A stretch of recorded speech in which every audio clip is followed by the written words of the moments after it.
So right now I'm hydraulically crimping these on. I did the first crimp, we're doing the second one. Does that work? You can see what I'm doing if I do it right here.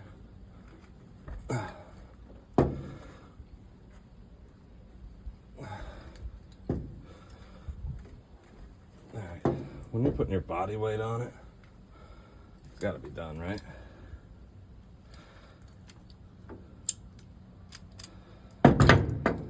Alright, a little over crimped, whatever. I'm gonna do the positive cable just like that. We'll connect it to the battery, which has been charging.